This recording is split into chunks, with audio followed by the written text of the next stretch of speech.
At 0742 on May 27, 1940, Captain Jack Churchill crouched behind a crumbling stone wall near the French village of Lepanet.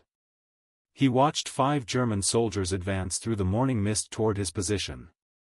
He was 33 years old and 14 years had passed since Sandhurst, and he had 0 confirmed kills in combat. The German army had already crushed Poland in 36 days. Their panzers were now driving through France at a rapid pace, and the British Expeditionary Force was moving toward the sea.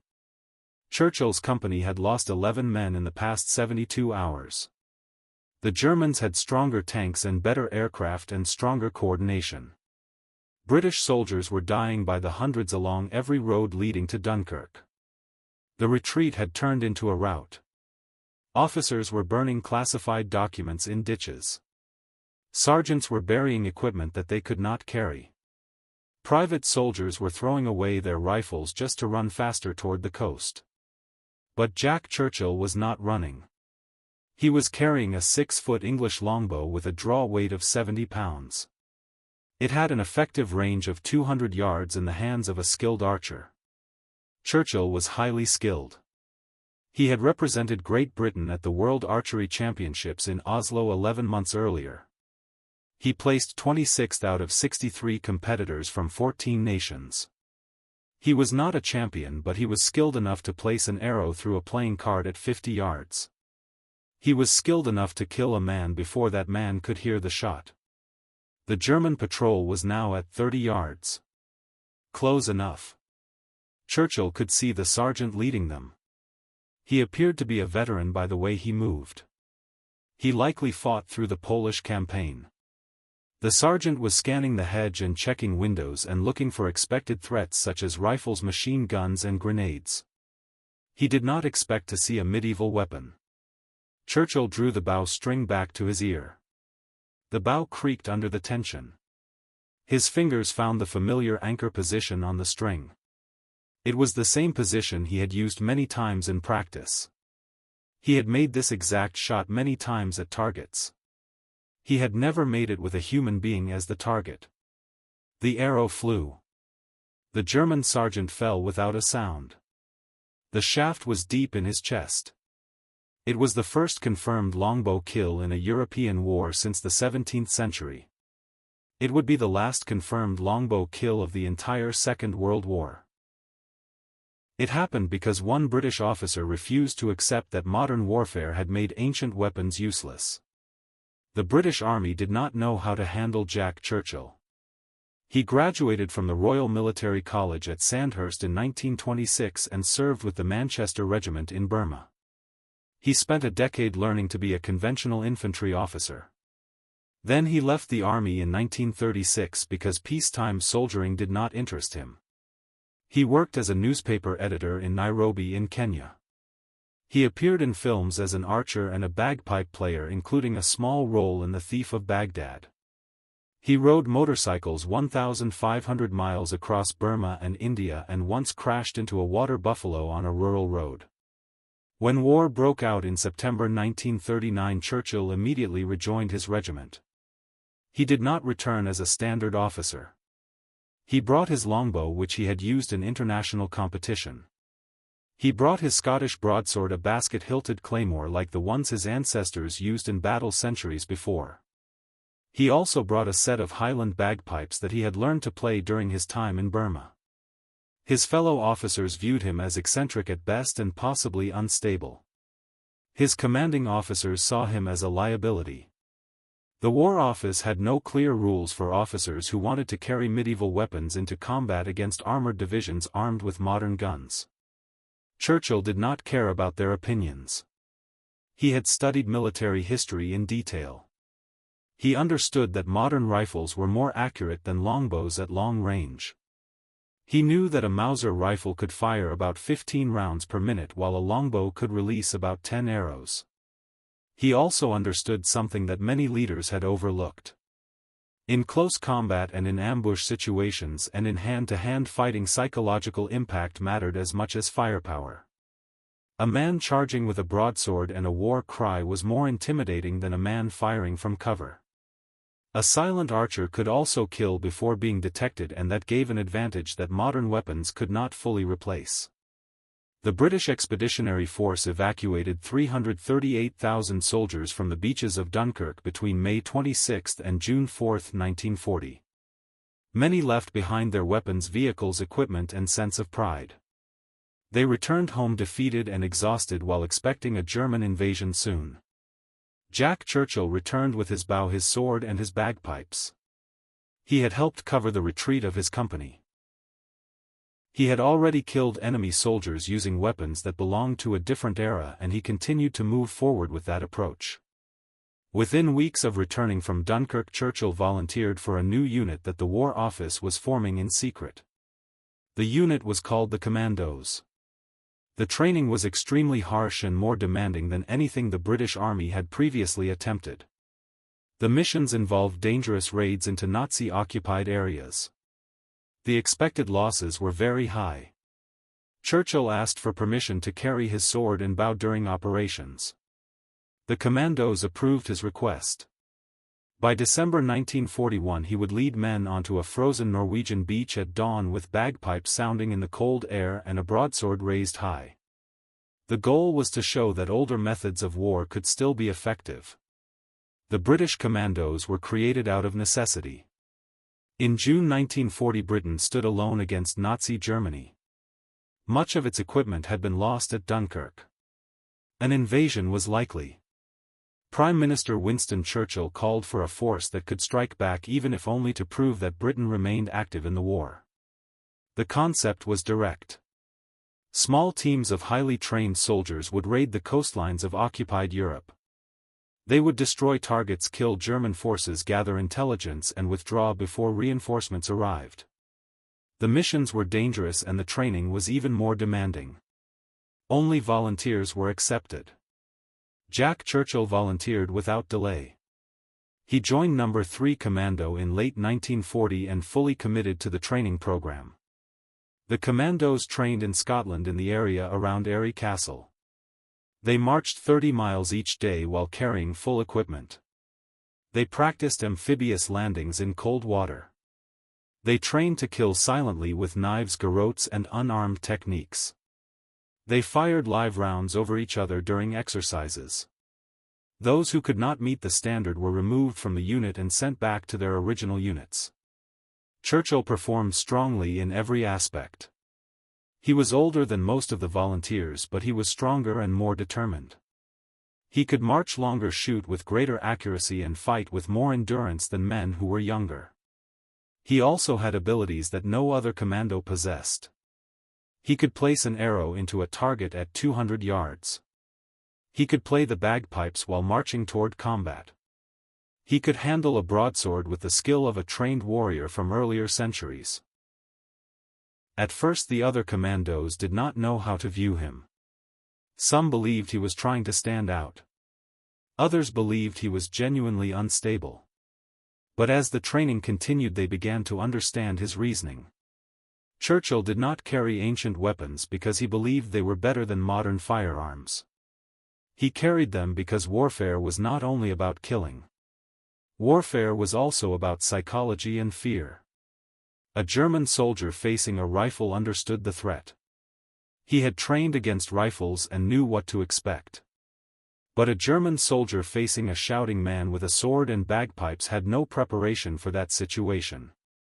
His mind would pause for a brief moment while he tried to process what he saw. In combat, that moment of hesitation could mean death. By the autumn of 1941, Churchill had been promoted to second in command of No. 3 Commando. The unit had carried out several small raids along the Norwegian coast, but nothing major. Then in November an order arrived from Combined Operations Headquarters. No. 3 Commando would lead a major attack on the German garrison at Vaagso, a small island on the Norwegian coast. The operation was given the code name Archery. The target held strategic value. Vaagso controlled access to a network of fjords that German ships used to transport iron ore from Sweden. The island contained a garrison of about 150 German soldiers along with 4 coastal artillery guns and an anti-aircraft battery. The town of South Viagso had fish oil factories that the Germans used to produce glycerin for explosives. The plan called for a dawn attack on December 27, 1941. Royal Navy cruisers would bombard the German positions. Royal Air Force bombers would provide air support. Then the commandos would land on several beaches at the same time to overwhelm the defenders before they could organize. Churchill studied the intelligence reports carefully. The German forces were well trained and well equipped. They had machine guns, mortars, and prepared defensive positions. Their coastal artillery could destroy landing craft before they reached the shore. The attack would need to be fast and forceful. He asked for permission to lead the first wave onto Maalawi Island, a small fortified position that guarded the approach to South Viagso. The request was approved. He also asked for permission to carry his sword and play his bagpipes during the assault. This was also approved, though some senior officers questioned his judgment. On the night before the raid, Churchill checked his equipment one final time. His broadsword was sharp. His bagpipes were tuned. He carried grenades, a revolver, and a Thompson submachine gun as backup. His plan was to begin the assault with steel and music rather than firearms. The commandos boarded their transport ships on Christmas Day 1941. They sailed north through Arctic darkness past Scotland into the Norwegian Sea. The temperature dropped below freezing. Ice formed along the railings. The men stayed inside their quarters, checking weapons, writing letters home, and avoiding thoughts about the mission ahead. Churchill used the journey to study maps and rehearse signals with his men. He had 105 commandos under his command.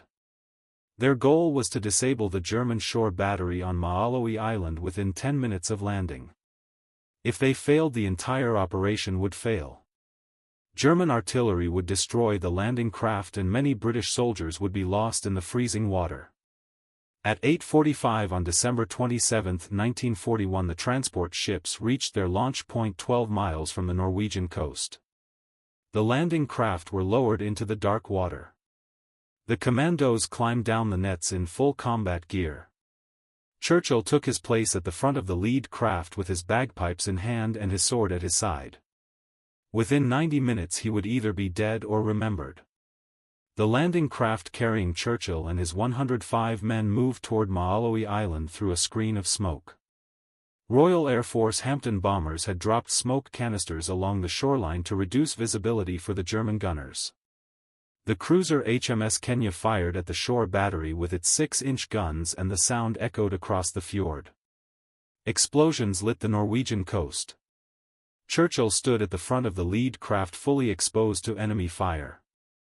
The other commandos stayed behind the sides of the vessel, but their commander remained standing. He had his bagpipes ready and inflated. The shore was 200 yards away, then 150, then 100. At 0848 on December 27, 1941, the ramp of Churchill's landing craft dropped onto the rocky beach of Maalawi Island. Before any of his men moved, Churchill stepped into the cold water and began playing the March of the Cameron Men. The sound of the bagpipes cut through the noise of explosions and gunfire with clear force. It was the most distinctly Scottish sound imaginable, and it echoed from a beach in Nazi-occupied Norway. The German soldiers in the shore battery heard it and could not understand what they were hearing. They had been trained to fight British soldiers with rifles and grenades. They had not been trained to face a man advancing while playing music and moving calmly toward their guns. Churchill finished the tune, placed his bagpipes down, and pulled a grenade from his belt. He threw it toward the nearest German position. He then drew his broadsword and moved forward up the beach while shouting for his men to follow. The commandos advanced behind him and opened fire with Thompson submachine guns and Enfield rifles. The German forces tried to respond, but they were disorganized and confused and still trying to understand the situation. The assault on Maalawi Island lasted less than 10 minutes. Churchill led his men through the German positions in a methodical way, clearing bunkers and gun emplacements one by one. The 4 coastal artillery guns were destroyed using explosives. The anti-aircraft battery was captured after being overrun. The German commander was taken prisoner along with 15 of his soldiers. Those who resisted were killed. Those who surrendered were restrained and sent to the beach for evacuation. Churchill remained active throughout the assault. He appeared at the front of every attack with his sword in hand and directed his men with clear commands and gestures. One German soldier tried to disarm a commando named Peter Young during the fighting.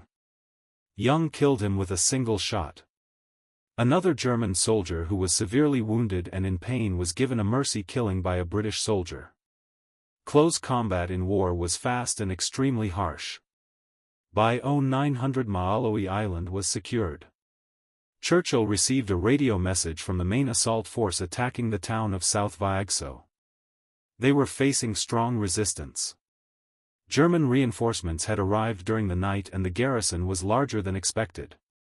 Fighting in the streets had begun in the town center and casualties were increasing. Churchill gathered his remaining men and took control of a landing craft to cross the narrow channel to South Viagso. When he arrived he found disorder.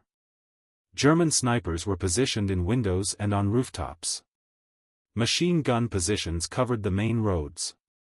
British commandos were pinned down behind walls and inside buildings and could not advance. The commander of the main assault force, Lieutenant Colonel John Durnford Slater, needed Churchill's men to break the stalemate. Churchill deployed his commandos into the fight without delay. He personally led a flanking attack down a side street with his sword drawn and moved from cover to cover. The German forces were forced back under pressure and could not maintain their positions against attacks from multiple directions. The battle for South Viagso continued into the afternoon. The commandos cleared the town in a steady way, moving through buildings one room at a time. They destroyed the fish oil factories with demolition charges. They captured German documents and code books. They took more than 100 prisoners. The victory came at a cost. 17 British commandos were killed and 53 were wounded. Churchill came through the battle without injury. His sword was stained with blood and his bagpipes remained intact. His reputation was firmly established. The raid on Viagso was the first major success for the commandos during the war. It showed that small, highly trained units could strike deep into enemy territory and cause significant damage. It demonstrated that aggressive tactics and psychological pressure could defeat strong defenses. It also showed that Jack Churchill's approach was not irrational. It was effective. The German High Command reacted strongly to the Viagso raid. Adolf Hitler ordered stronger coastal defenses across Norway. An additional 30,000 troops were assigned to guard duties along the Norwegian coast. These troops could have been deployed in Russia or North Africa. A single raid by 300 commandos had tied down a full army. Word of Churchill's actions spread through the British military. He became known as the officer who played bagpipes in battle and the man with the broadsword. Newspapers published stories about him. Commanders began requesting him for their operations. The War Office stopped objecting to his unusual equipment. By the summer of 1943, Churchill had been promoted to commanding officer of No. 2 Commando. His next mission would take him to the beaches of Sicily, then into the mountains of Italy, and to one of the boldest prisoner captures of the entire war. 42 German soldiers would learn that surrendering to a man with a sword was preferable to facing his blade. The Allied invasion of Sicily began on July 9, 1943. Operation Husky was the largest amphibious assault ever conducted at that time. About 160,000 troops from Britain, the United States and Canada landed on the southern coast of the island within the first 3 days. The objective was to force Italy out of the war and open a second front against Nazi Germany. No. 2 Commando landed at Catania on the eastern coast of Sicily under the command of Lieutenant Colonel Jack Churchill. He came ashore carrying his full equipment. He wore his Scottish broadsword at his waist, carried a longbow and arrows on his back, and kept his bagpipes with him. His men no longer questioned his choices. They had seen his actions at Viagso and trusted his leadership. The fighting in Sicily was intense. The Germans reinforced the Italian forces with elite paratroopers and armored divisions. Every village became a defensive position. Every road became a potential ambush. The Allied forces advanced slowly while taking steady losses. Churchill led his commandos through the mountains where they avoided strong enemy positions and targeted supply lines while also collecting intelligence on German movements. By September, Sicily had fallen and the Allies prepared to invade mainland Italy. The plan called for landings at Salerno south of Naples. Intelligence suggested that the Germans expected an attack farther north near Rome. This led planners to believe that the Salerno beaches would be lightly defended. The expectation was a direct and simple landing. The intelligence proved incorrect. No. 2 Commando landed at Salerno on September 9, 1943 and faced strong resistance immediately. The Germans had anticipated the invasion and reinforced the area with armored divisions and artillery. Within hours the beachhead was under heavy fire. American and British troops were pinned down and unable to move forward. The entire operation was at risk of failure. Churchill's commandos were assigned to defend a key road and rail junction at the town of Vietri-sul-Mare, which overlooked the western side of the Bay of Salerno. If the Germans took Vietri, they could direct artillery fire onto the Allied beaches and destroy the landing force. For 5 straight days Churchill and his men held Vietri against repeated German attacks. They fought from buildings, from ditches and from rubble. They repelled infantry assaults and tank probes. They called in naval gunfire on enemy positions. They held their ground even as ammunition became limited and casualties increased. On the night of September 14, Churchill received new orders. German forces had occupied the hills above the town of Molina and controlled a strategic pass that led down to the Salerno beachhead. An observation post on those hills was directing artillery fire onto Allied positions. That observation post needed to be removed. Churchill studied the terrain carefully. A direct assault up the hills would be extremely dangerous. The Germans had machine guns positioned to cover every approach. They had mortars set on the obvious routes. Any large group would be detected and destroyed before reaching the target. He chose a different method. He would take 1 corporal and move into the German positions at night. 2 men could move quietly where 200 could not. 2 men could take what 200 could not seize by force. Churchill and the corporal left the British lines after midnight. They moved through the darkness using the terrain as cover. They avoided German sentries by crawling through drainage ditches and along stone walls. The night was very dark. The Germans did not expect an attack from 2 men armed with a sword and a revolver. They reached the first German position before dawn. Churchill noticed the glow of cigarettes in the dark. German soldiers were operating a mortar position. They were relaxed and not expecting danger. Churchill drew his broadsword and moved forward without making noise. He appeared from the darkness like a figure from another time. The Germans surrendered at once. They had never encountered an officer with a medieval weapon and such calm behavior. Churchill used his revolver lanyard as a rope to guide the first prisoner to the next position. He repeated this method each time. He approached silently, revealed himself suddenly and demanded surrender. Each time the Germans complied. They were too surprised to resist. By dawn Churchill and his corporal had captured 42 German soldiers and an entire mortar unit. They escorted the prisoners back to the British lines. Wounded Germans were placed on carts and pushed by their fellow prisoners. Churchill later described the scene as similar to the Napoleonic Wars. He received the Distinguished Service Order for his actions at Molina. The citation recognized his courage, initiative and leadership. It did not mention that he completed the capture with a sword. Some details were considered too unusual for official records. The Salerno beachhead was secured by September 20th. The Allies began their advance north through Italy toward Rome. Churchill and his commandos continued to operate ahead of the main force. They raided German positions, captured prisoners and disrupted communications. His reputation spread beyond the British military. German soldiers began sharing stories about the British officer with a sword and bagpipes. They called him a madman, a berserker, and a figure from an earlier age of warfare. Some refused to believe he existed. Others hoped they would never face him in combat. By spring 1944 the war in Italy had reached a stalemate. The Germans held strong positions along the Gustav Line. The Allies needed to open new fronts to stretch German resources.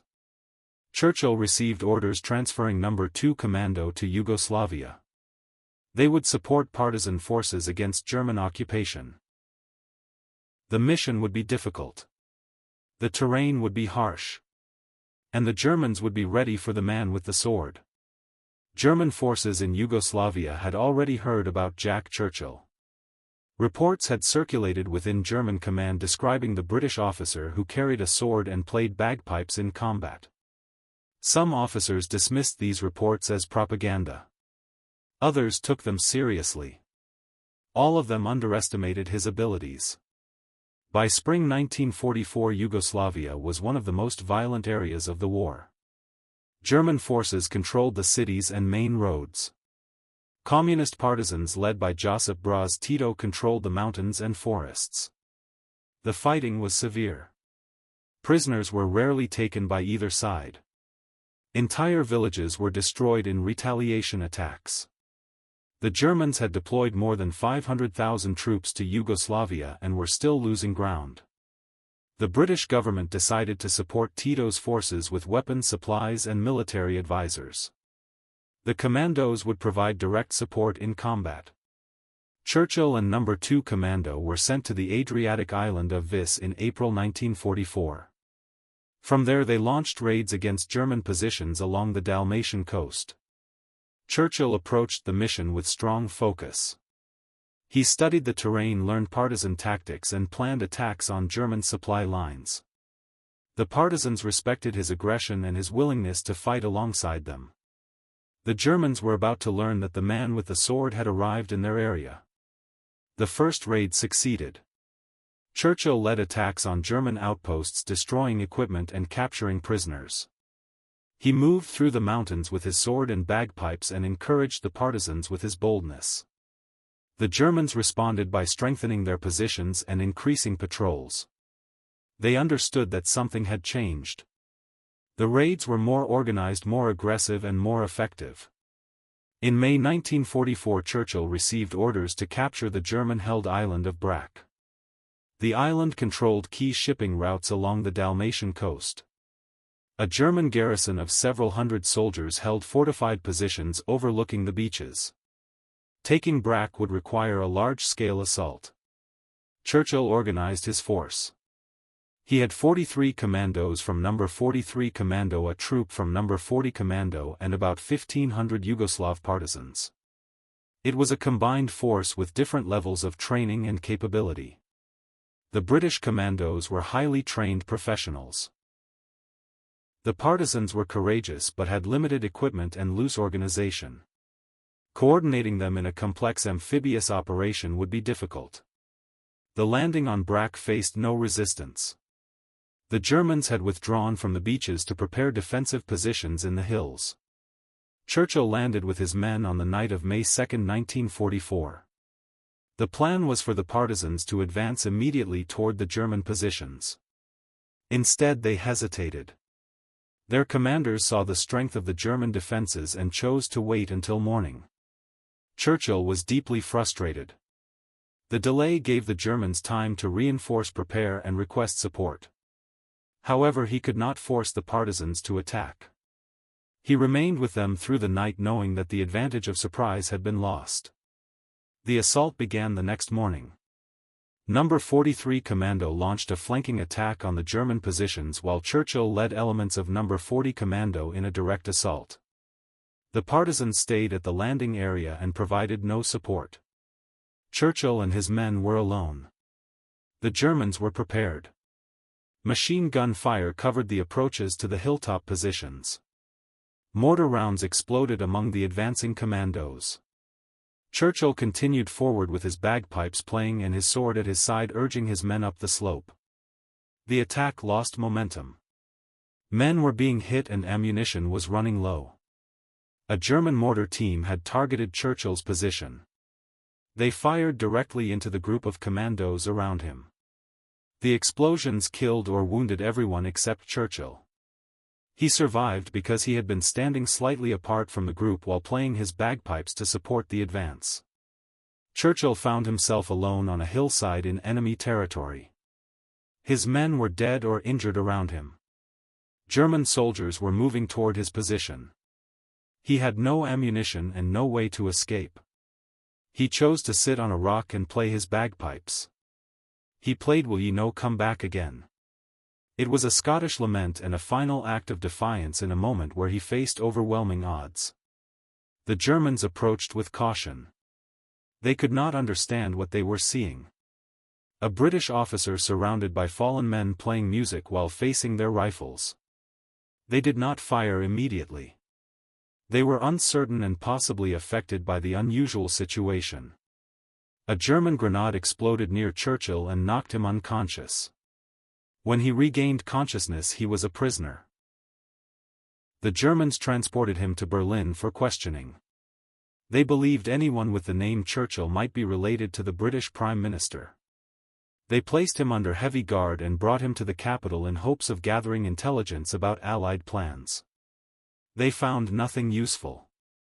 Jack Churchill had no connection to Winston Churchill and did not have access to strategic information.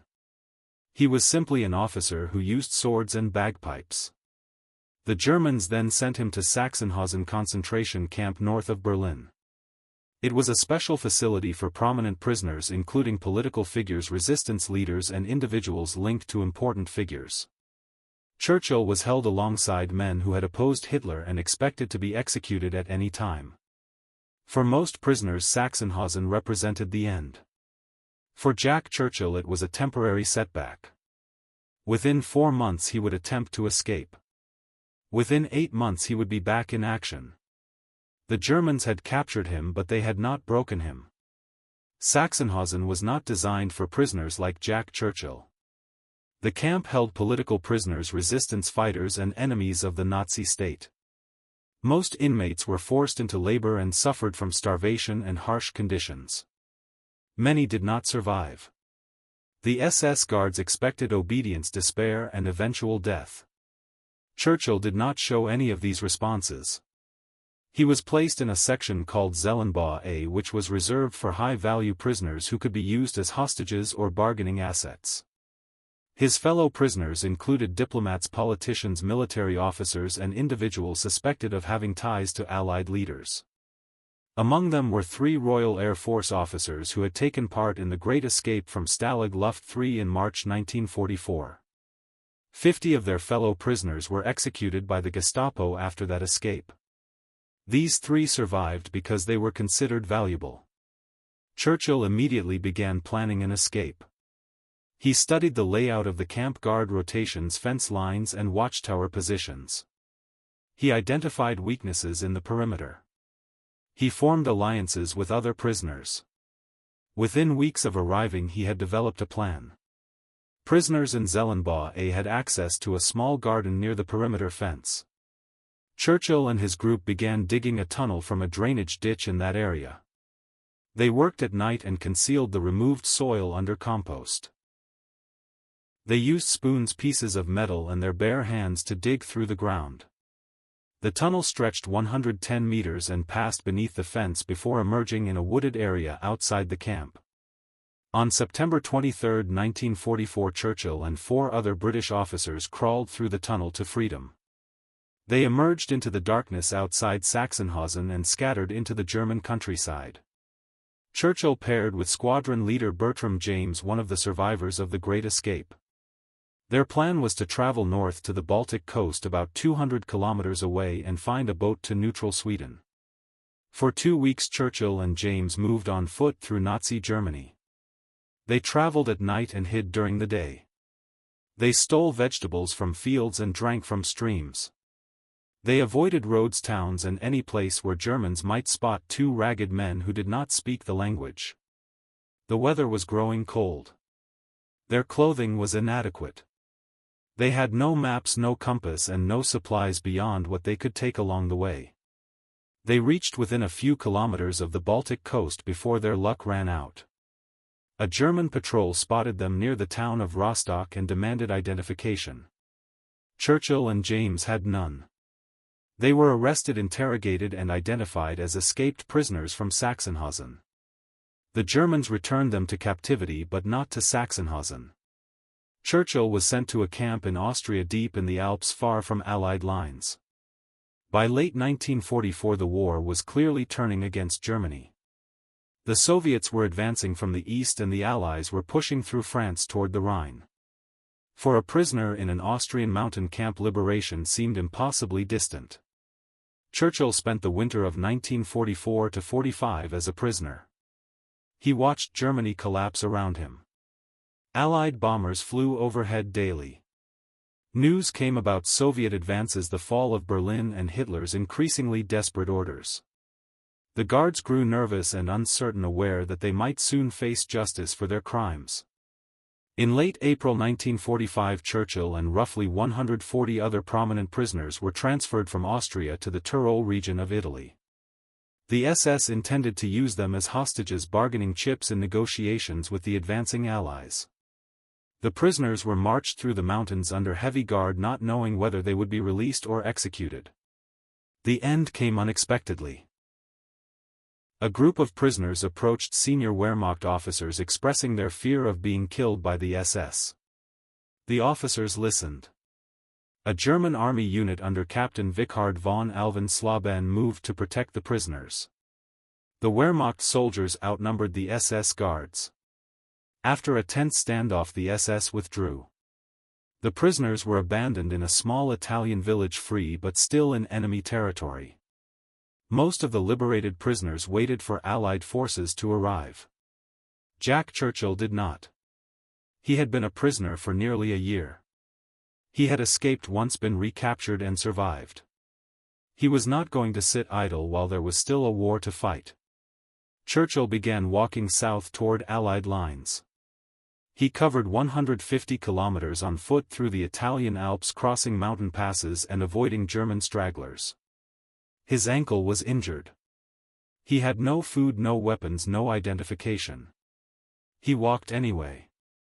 After 8 days he reached the town of Verona and encountered an American armored reconnaissance unit. The Americans did not know what to make of the ragged British officer who appeared out of the mountains claiming to be a commando lieutenant colonel. Churchill had no documents, no uniform insignia, nothing to prove his identity. He convinced them through his presence, his voice, and the stories he told of swords, bagpipes, and German prisoners captured at knife point. The Americans sent him back to Britain through military channels. Churchill arrived home in May 1945 just as the war in Europe was ending. Germany had surrendered. The concentration camps were being liberated. The fighting in Europe was over. But the war was not finished. Japan was still resisting in the Pacific. Thousands of British soldiers were still dying in Burma, in Malaya, and on islands across Southeast Asia. Churchill immediately requested a transfer to the Far East. He wanted to fight the Japanese. He wanted to take his sword into one more battle, to play his bagpipes on one more beach, and to prove that older methods of warfare still had relevance in the modern era. The War Office approved his request. By the summer of 1945, Jack Churchill was on a ship heading east toward Burma and toward Japan with the expectation that this would be the final stage of his war. He did not know that 2 atomic bombs were about to change everything. Jack Churchill was in the air over India when the atomic bomb struck Hiroshima on August 6, 1945. An American B-29 bomber delivered a weapon that killed around 80,000 people instantly. 3 days later, a second bomb destroyed Nagasaki. On August 15, Japan announced its surrender. The Second World War came to an end. Churchill received the news with clear disappointment. He had spent months preparing for the invasion of Japan. He had studied Japanese tactics, their defenses, and their fighting spirit. He planned to lead commandos onto Japanese beaches with his sword and bagpipes in the same way he had done in Norway, Sicily, and Yugoslavia. With the surrender there would be no invasion, no final battle, and no opportunity to test himself against another enemy. His reaction became well known among those who served with him. He reportedly said that without the American atomic bombs the war could have continued for another 10 years. While this was said in a dark and ironic way, it reflected an important aspect of his character. He was a man who thrived in combat, who found purpose in the conditions of war, and who felt most alive when danger was near. Peace did not come naturally to him. The British military was uncertain how to place Jack Churchill after the war ended. He was too aggressive for routine garrison duties, too unusual for standard staff roles, and too well known to simply set aside. His record was exceptional. He had earned the Distinguished Service Order with Bar and the Military Cross with Bar, and had been mentioned in dispatches many times. He had fought in France, Norway, Sicily, Italy, and Yugoslavia. He had escaped from a concentration camp and had once captured 42 prisoners using only a sword. The War Office assigned him to administrative work in Burma to assist with the transition from war to peace. Churchill found this work unengaging. He had little patience for paperwork, no interest in administrative systems, and little ability for the diplomatic compromises required in peacetime. He requested transfers to active units and volunteered for hazardous assignments whenever possible. He actively sought opportunities to return to the form of soldiering he understood best. By 1946 the British Empire was beginning to weaken. India was pushing for independence. Palestine was falling into disorder. Colonial regions across Africa and Asia were experiencing growing nationalist movements. The world Churchill had fought to defend was changing rapidly into something very different. In 1947 Churchill was sent to Palestine as second in command of the 1st Battalion of the Highland Light Infantry. The situation there was highly unstable. Jewish refugees from the Holocaust were arriving in large numbers and demanding a homeland. Arab Palestinians opposed this and viewed it as an intrusion. British forces were placed between both sides and attempted to maintain order while facing attacks from each. Violence increased throughout 1947 and into 1948. Jewish militant groups attacked British facilities. Arab fighters carried out ambushes on Jewish convoys. The British government announced its withdrawal from Palestine in May 1948, leaving both sides to confront each other directly. A large conflict was expected. On April 13, 1948, a convoy of Jewish medical personnel traveling to Hadassah Hospital on Mount Scopus in Jerusalem was ambushed. The group included doctors, nurses, students, and patients. Arab fighters attacked using rifles and incendiary devices. British forces in the area did not respond effectively. In total 77 people were killed in what became known as the Hadassah Convoy Massacre. Churchill was not present during the attack, but he was involved in the aftermath. The surviving Jewish medical staff at Hadassah Hospital were left isolated on Mount Scopus, surrounded by hostile territory and unable to leave safely. They could not receive supplies. They faced the possibility of slow starvation or violent death. Churchill organized the evacuation. He worked with British military units, Jewish authorities, and Arab leaders to secure safe passage for the trapped personnel. He personally supervised the operation, moving through contested areas with the same calm authority he had shown in battles across Europe. Around 700 Jewish doctors, students, and patients were evacuated from Mount Scopus under his protection. When asked later about his method during these dangerous negotiations, Churchill gave a simple explanation. People were less likely to shoot at someone who was smiling at them. This reflected the same mindset he used throughout his military career. Confidence, composure, and a refusal to show fear could achieve what weapons could not. Churchill left Palestine shortly before the British withdrawal in May 1948. The State of Israel was declared and the Arab-Israeli War began. The violence he had seen was only the beginning of a conflict that would continue for many years. He returned to Britain as his military career was coming to an end. He was 41 years old.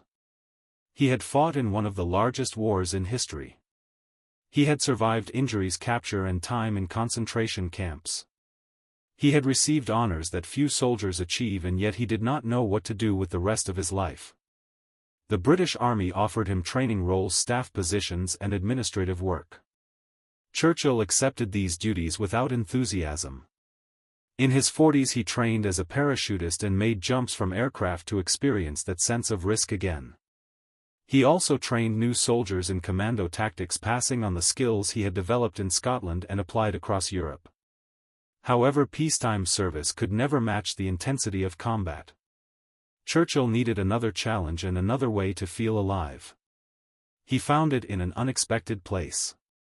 The man who had fought with swords and longbows, who had landed on beaches with bagpipes and who had escaped from Nazi camps, was about to discover a new interest. He became one of the early surfers in British history. On July 21, 1955, a 48-year-old British Army officer stood on the banks of the River Severn in Gloucestershire, England. He held a homemade surfboard and watched for the tidal bore, a wave that moves upstream from the Bristol Channel twice each day. Local fishermen believed he was mistaken. They had seen waves on the Severn for many years, but no one had tried to ride one. Jack Churchill paddled into the brown water and waited. The bore appeared as a white line on the horizon, moving against the current. It was not large by ocean standards, perhaps 5 feet at its peak, but it was still a wave, and Churchill intended to ride it. He caught the wave and surfed it for more than a mile upstream, becoming one of the first people in Britain to ride a river wave. This was consistent with his life. He did not simply observe events, he engaged with them. He wanted to experience the force beneath him and control it, just as he had mastered the longbow, the broadsword and the bagpipes. Churchill retired from the British Army in 1959 at the rank of lieutenant colonel. He had served for more than 30 years, fought in a world war and several smaller conflicts, received honors from multiple nations and survived experiences that would have killed most men many times over. At 52 he was finally settled into civilian life. His retirement remained as unique as his military career. He developed a strong interest in radio-controlled model boats, building detailed warships and sailing them on ponds near his home. He restored old steamboats and operated them along the Thames between Richmond and Oxford. He continued to play the bagpipes at memorials and regimental events, maintaining a direct link to the commando traditions he helped establish. His daily commute became well known among train passengers.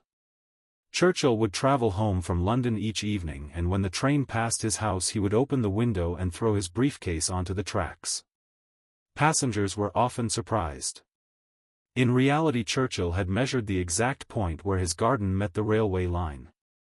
The briefcase landed in his backyard each time, which saved him from carrying it from the station. When people asked about his wartime actions, Churchill remained modest. He did not focus on enemies he had killed or prisoners he had taken. He did not exaggerate his role or claim credit for the work of others. He simply described events as they happened, and that was remarkable enough without added detail. His son Malcolm later explained that his father spoke openly about the war to anyone who asked, especially during quiet evenings, but he never sought attention for his actions. Over time, Churchill observed the world change. The British Empire declined. The Cold War divided Europe. New technology transformed warfare completely. Guided missiles replaced artillery. Jet aircraft replaced propeller planes. Nuclear weapons made large-scale combat appear far less relevant. The type of warfare Churchill had experienced became part of history. Churchill died on March 8, 1996 at the age of 89. He outlived most of his comrades from the commandos, most of his fellow prisoners from Sachsenhausen, and many of the men he had served with in battle across Europe. He passed away peacefully in Surrey, England, surrounded by his family, far removed from the beaches of Norway and the hills of Yugoslavia. His obituary struggled to describe his life. One British newspaper wrote that if Churchill had not existed, it would be difficult to imagine him as a real person. His story seemed beyond fiction. A man who fought with a longbow in the age of tanks. A man who captured enemies with a sword in the age of machine guns. A man who played bagpipes while under mortar fire. A man who escaped from a Nazi camp and walked 150 kilometers to freedom. A man who surfed river waves and threw briefcases from trains while refusing to accept that modern life had no place for his approach to combat and risk. Jack Churchill was not the most decorated soldier of the Second World War. He was not the most successful commander or the most advanced tactician. He did not determine the outcome of major battles through strategy. What he did was different and in some ways more significant. He demonstrated that personal courage still had value. He showed that unconventional thinking could overcome superior firepower. He proved that one individual with strong determination could achieve results beyond what larger forces might accomplish. His influence continues through the commandos he helped shape and through modern special operations forces that trace their origins to those early training methods. His legacy is also present in every soldier who is told something is impossible and chooses not to accept that limit. If this story reached you, consider supporting it by liking the video. Each like helps more people discover this story.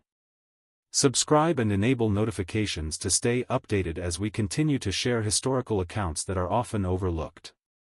We share stories of officers who captured enemies with swords, of soldiers who played bagpipes under fire, and of men who escaped camps and returned to fight. These are real individuals and real acts of courage. Leave a comment and share where you are watching from. Our audience is global and includes people from many countries. You are part of preserving these stories. Share whether someone in your family served or whether you had heard of Mad Jack Churchill before. Your participation helps keep his story known. Thank you for watching and for helping ensure that Jack Churchill is remembered.